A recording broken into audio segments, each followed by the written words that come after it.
और ये मुझ पर ऐसा नहीं करती, मेरी मिट्टी कभी मेरे हाथों को मैला नहीं करती।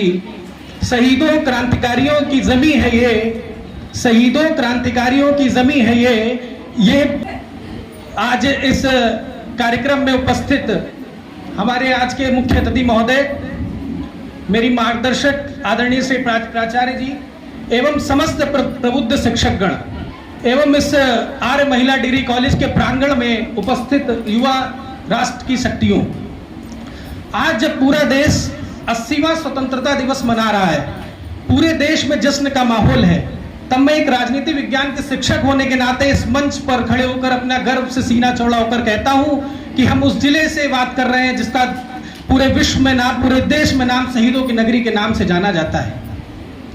क्योंकि हम शहीदों की नगरी चूंकि इसको इसलिए कहते हैं क्योंकि जब भारत स्वतंत्रता की बेड़ियों में जकड़ा हुआ था, चारों ओर कुछ दिख नहीं रहा था, तब हम इस शाहजहांपुर से 3 ऐसे क्रांतिकारियों को हमने जन्म दिया जिनका नाम आज हम इतिहास में और वर्तमान में शहीदों की नगरी के नाम से जानते हैं। वो 3 नाम पंडित राम प्रसाद बिस्मिल, अशफाक उल्लाह खां और ठाकुर रोशन सिंह हैं।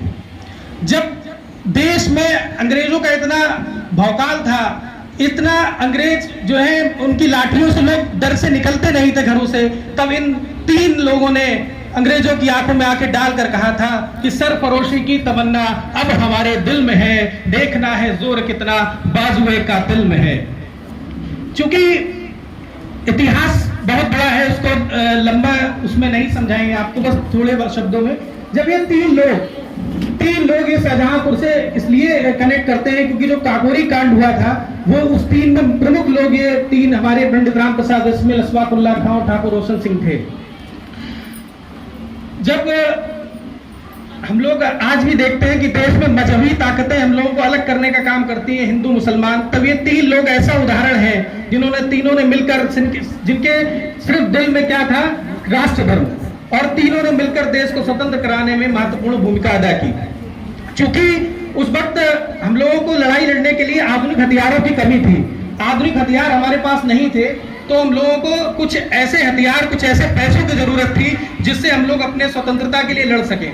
तो उसके लिए हम लोगों ने काकोरी, आप जब लखनऊ जाएंगे तो काकोरी स्टेशन भी पड़ता है, तो 9 अगस्त 1925 को काकोरी कांड को अंजाम दिया गया, जिससे हम लोगों ने अपने स्वतंत्रता के लिए काफी कुछ वहां से प्राप्त किया। अब मैं अपनी बात को आगे बढ़ाते हुए अटल बिहारी वाजपेयी जी की कुछ पंक्तियां आपके सामने प्रस्तुत करूंगा। उन्होंने कहा था कि भारत कोई भूमि का टुकड़ा नहीं है, यह एक जीता जाता राष्ट्र पुरुष है।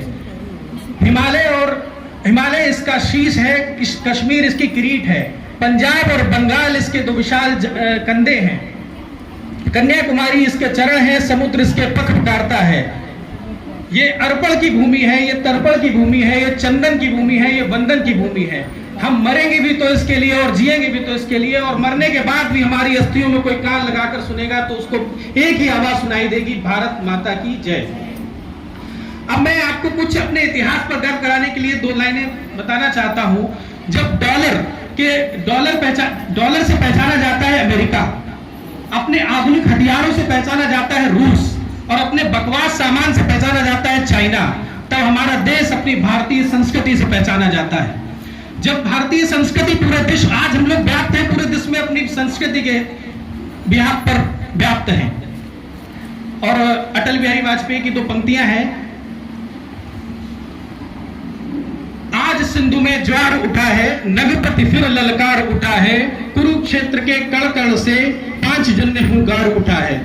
शत शत आघातों को सहकर जीवित हिंदुस्तान हमारा, जग के मस्तक पर रोली सा शोभित हिंदुस्तान हमारा। दुनिया का इतिहास पूछता, रोम कहाँ यूनान कहाँ है, घर घर में शुभ अग्नि जलाता, वह उन्नत ईरान कहाँ है। दीप बुझे पश्चिमी गगन के, व्याप्त हुआ चहुओर अंधियारा, किंतु चीर कर तमकी छाती, चमका हिंदुस्तान हमारा। भारत माता की जय।